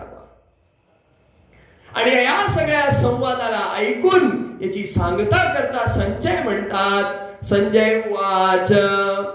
संजय म्हणतात, अशा प्रकारे श्री वासुदेव आणि महात्मा अर्जुन यांचा हा अद्भुत रहस्यमय रोमांचकारक संवाद ऐकला. श्री व्यास मुनींच्या कृपेने दिव्य दृष्टी मिळाल्यामुळे मी हा परम गोपनीय योग अर्जुनाला सांगत असताना स्वतः वासुदेव योगेश्वर भगवान श्री कृष्णांकडून प्रत्यक्ष ऐकला. म्हणजे कळलं ना, पहिल्या दिवशीची चर्चा केली, किसने किसने सुनाता, त्याचा एक प्रमाण तर इथे आला आणि बर्बरिक जींचा प्रमाण तुम्हाला महाभारत आणि भागवतम मध्ये वगैरे भेटून जाईल. पुढे संजय धृतराष्ट्राला म्हणतात, हे महाराज, भगवान श्री कृष्ण आणि अर्जुनाचा हा रहस्यमय अति कल्याणकारक आणि अद्भुत असा संवाद पुन्हा पुन्हा आठवून मी वारंवार आनंदित होत आहे. हे राजन, श्रीहरीचे ते अत्यंत अलौकिक विराट स्वरूपही वरचे वर आठवून माझ्या मनाला खूप आश्चर्य वाटत आहे. काय आहे तो स्वरूप, आणि मी वारंवार आनंदित होत आहे आणि हर्ष पुलकित होत आहे. आणि या सगळ्या संवादाला ऐकल्यानंतर संजय शेवटचा उद्बोधन, शेवटचा वाक्य, या गीता शास्त्राचा शेवटचा श्लोक म्हणतात. ते म्हणतात, यत्र योगेश्वर कृष्णो यत्र पार्थो धनुर्धरः तत्र श्रीर्विजयो भूतिर् ध्रुवा नीतिर्मतिर्मम ध्रुवा नीतिर्मतिर्मम. म्हणजे काय? जेथे योगेश्वर भगवान श्री कृष्ण आहेत, जेथे गांडीवधारी अर्जुन आहे, तेथे श्री आहे, विजय आहे, विभूती आहे, अचल नीती आहे, असे माझे दृढ मत झालेले आहे. म्हणजे नर नारायणचं वैभव संजयनी धृतराष्ट्राला थोडक्यात सांगितलं. हमारे साथ श्री रघुनाथ तो किस बात की चिंता, शरण में रख दिया जब माथ तो किस बात की चिंता. या विश्वासाने दृढयुक्त होऊन अर्जुनाने भगवंतावरती विश्वास करून हे सगळं ऐकलं, समजलं. आणि तितक्याच तीव्रतेने भगवंत म्हणतो, एक पाऊल टाका, फक्त मी 10 पाऊल टाकायला तयार आहे. एकदा तो विषादग्रस्त झाला रे झाला काय, भगवंतानी सगळं रहस्यमय ज्ञान उघडून टाकलं. पण ती स्थिती पण तशी पाहिजे ना. It has to be of that intensity, not otherwise he will come to you. जो माझं जसा भजन करणार आहे मी त्याचा भजन तसा करणार आहे. जो माझी जशी मागणी करणार आहे, माझी जशी अपेक्षा करणार आहे, तशी त्याची पूर्तता मी करणार आहे. भगवंत वारंवार 2-3 ठिकाणी ग्वाही देतात. ह्याच्यापेक्षा मोठं आपल्याला काय पाहिजे सांग. भक्तांच्या जीवनाच्या चरित्रातून आपल्याला हे यथार्थ कळतं. आणि ह्या गीताशास्त्राला ऐकून मात्र, समजून मात्र, त्या दृश्याला पाहून मात्र संजयचा हा दृढ त्याचा मत झालेला आहे. जिथे भगवंत आहे, जिथे अर्जुन आहे, तिथे श्री आहे, तिथे नीतिमत्ता आहे, अचल आहे. अचल नीतिमत्ता आहे तिथे विजय आहे, तिथे विभूती आहे. मग माणूस कशाची कामना करतो? श्रीची कामना करतो, विजयाची कामना करतो, सर्व वैभवाची कामना करतो, अचल नीतीची कामना करतो. माणूस कामना कशाची करतो? रावणाने पण हीच कामना केली होती ना. सीता मैया साक्षात श्रीचं स्वरूप आहे. रावणाने चुकीची मागणी किंवा अपेक्षा केली नाही, फक्त जी पद्धती होती ना ती चुकीची होती. धर्ममय अर्थ, धर्ममय काम, धर्ममय मोक्ष योग्य आहे, पण सुरुवात धर्मापासून होते, धर्ममय आचरणापासून होते. तो धर्म प्राप्त व्हायचा असेल तर सत्संगामध्ये यावं लागेल. सत्संग प्राप्त व्हायचा असेल, विवेक, सत्संगाचं फळरूप विवेक प्राप्त व्हायचा असेल तर भगवंताची कृपा पाहिजे. कृपा नसेल तर तदर्थ प्रयत्न पाहिजे. तर आपल्याला हे सगळी अशा प्रकारे साखळी शृंखला या सगळ्या गोष्टींची प्राप्त होणार आहे, या फ्लोचार्टच्या स्वरूपात प्राप्त होणार आहे. त्यामुळे हेच आपण शिकतो, भगवंताला शरण जाणे, भगवंताला मध्ये ठेवून शास्त्र संबंध सगळ्या कार्यांना करणे हा जीवनाचा सगळ्यात मोठा लाभ आहे. आणि श्री वैष्णव परंपरेमध्ये या गोष्टी आपल्याला पाहायला भेटतात. भगवंताला अर्पण केल्याशिवाय महात्मा लोक जळ सुद्धा घेत नाही. जे आज जाणार आहे ते प्रसाद युक्त, प्रसाद बुद्धीने चालत गेलं पाहिजे. ही जेव्हा आपल्या जगण्याची शैली होणार आहे तेव्हा आपला अनर्थ तर जाऊ द्या, पण आपल्या परम कल्याण होण्यापासून कोणी आपल्याला वंचित करू शकत नाही, ही सत्य गोष्ट आहे. ओम तत्सदिति श्रीमद् भगवद्गीतासु उपनिषत्सु ब्रह्मविद्यायां योगशास्त्रे श्रीकृष्णार्जुन संवादे अथ मोक्ष संन्यास योगो नाम 18 अध्यायः. ओम शांती. नारायण नारायण. एक सांगता घालण्याच्या आधी आपल्या समोर एक छोटीशी कविता प्रस्तुत करू इच्छितो. दासला असं वाटतं की ही कविता कदाचित या सगळ्या गीताशास्त्राचा एक सार आहे आणि आपल्या जीवनाची सत्य, आपल्या जीवनाचं यथार्थ सत्य आहे. त्यामुळे आपल्याला एक 2 ते 4 मिनिटात ही कविता सांगून आणि मग आजच्या सत्राला आपण आणि या संकल्पाला विराम देऊयात. कारण सत्संगाला कधी फुलस्टॉप लागत नसतो, नेहमी कॉमा किंवा सेमिकोलनच लागत असतं.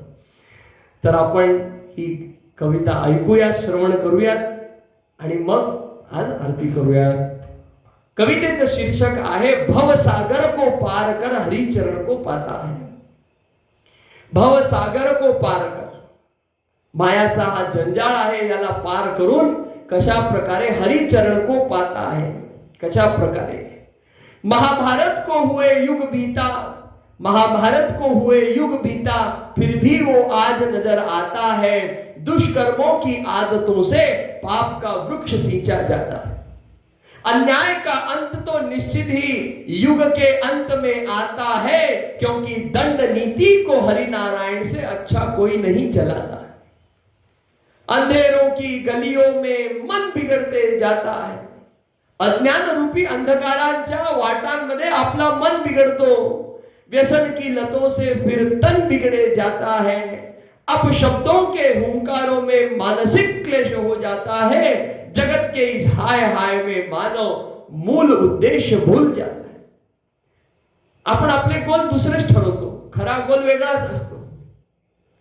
मग म्हणतो भगवान की दुस्तर माया को जब वो न पहचान पाता है, क्रोध पाप और अल्प सुखों में जीवन को बिगड़ाता है.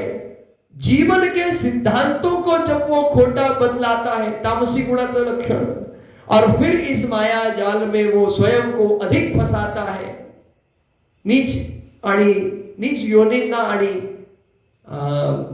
क्रूर अशा त्या नरकांना, घोर अशा नरकांना प्राप्त होतो.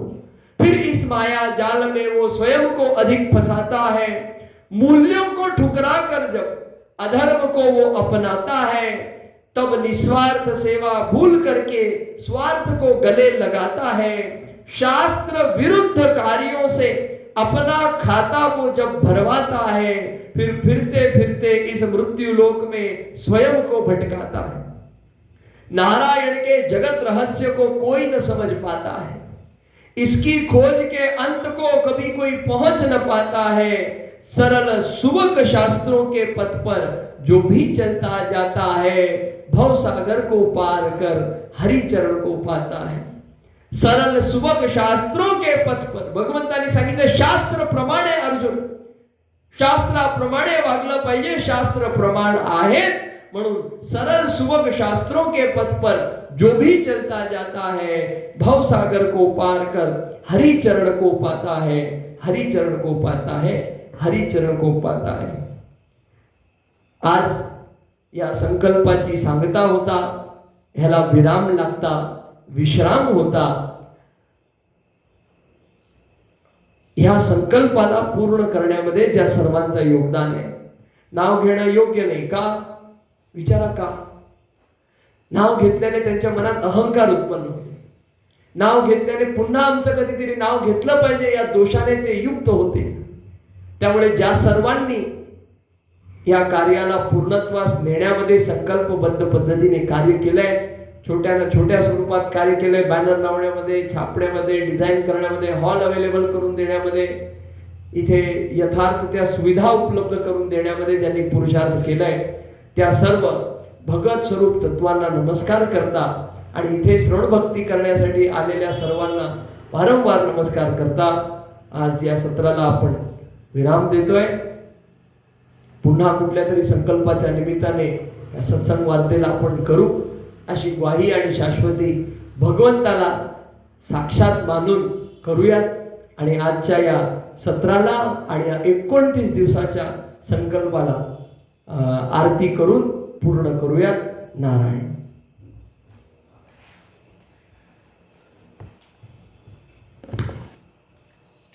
कुठे गेले ते?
जय भगवद गीते मैया जय भगवद गीते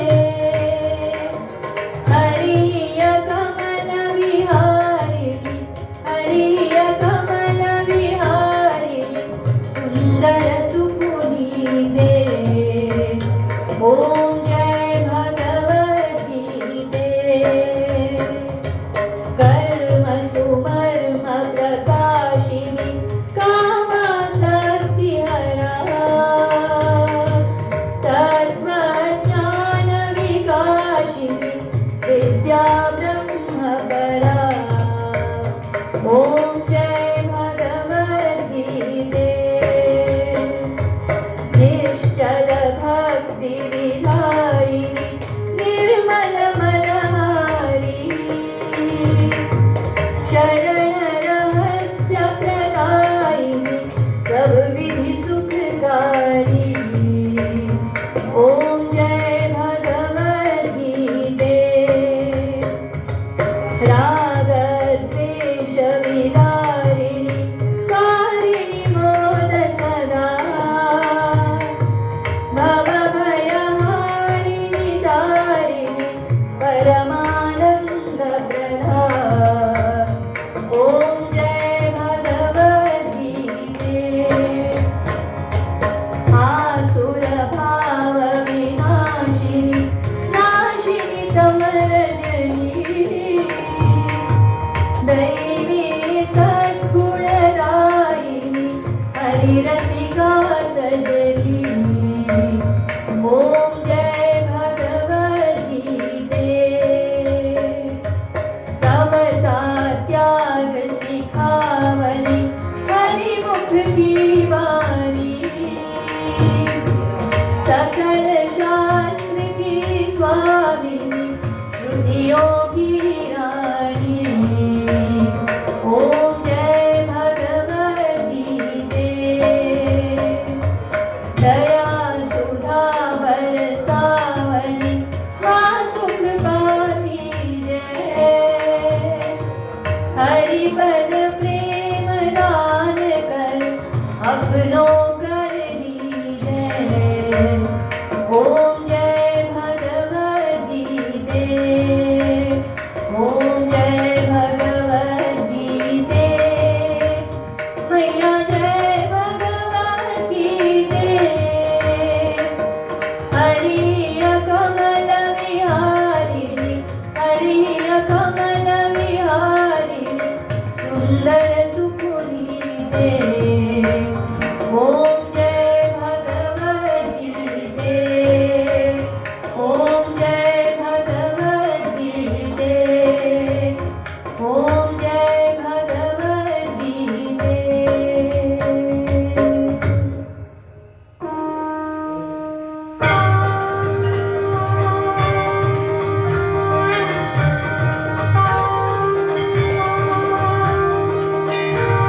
आरती भारत माता की जगत की भाग्य विधाता की आरती भारत माता की जगत की भाग्य विधाता की मुकुट संग हिमगिरिवर सोवे सोवे चरण को रत्ना कर धोए धोए देवता कण कण में छाए छाए वेद के चंद ज्ञान के कंद करे आनंद शस्य श्यामल ऋषि जननी की जगत की भाग्य विधाता की आरती भारत माता की जगत की भाग्य विधाता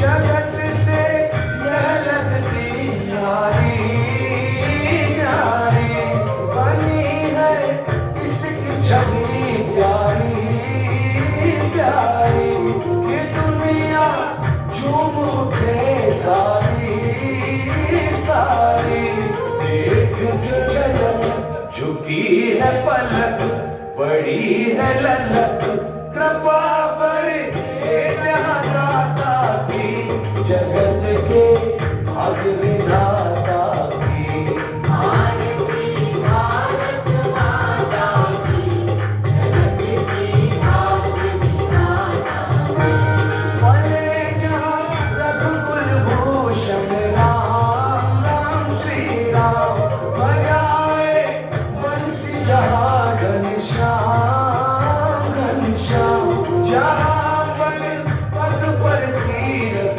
धाम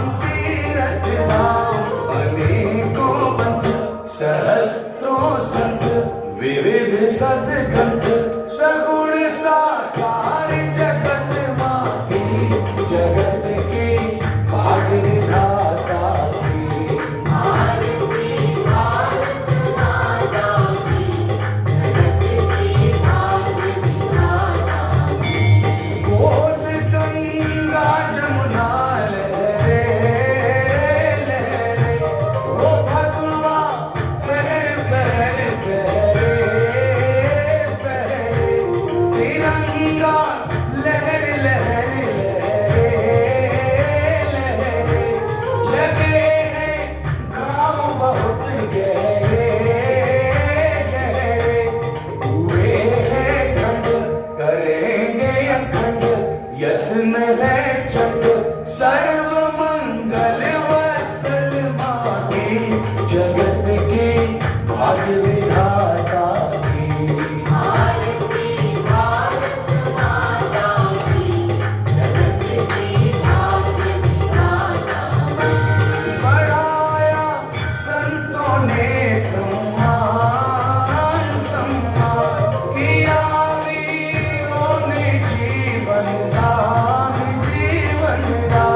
हिंदुत्व में निहित है प्राण चलेंगे साथ हाथ में हाथ उठाकर माथ शपथ की दो माता की जगत के भाग विधाता की आरती भारत माता की जगत के भाग विधाता की आरती भारत माता की जगत की भाग विधाता धर्म की जय हो, धर्म का नाश हो, प्राणियों में सद्भावना हो, विश्व का कल्याण हो, बोलो सनातन हिंदू वैदिक धर्म की जय, अखंड भारत की जय, गौ माता की जय, भारत माता की जय, आज के आनंद की जय, quote Gita ji to quote life संकल्प की जय जय जय।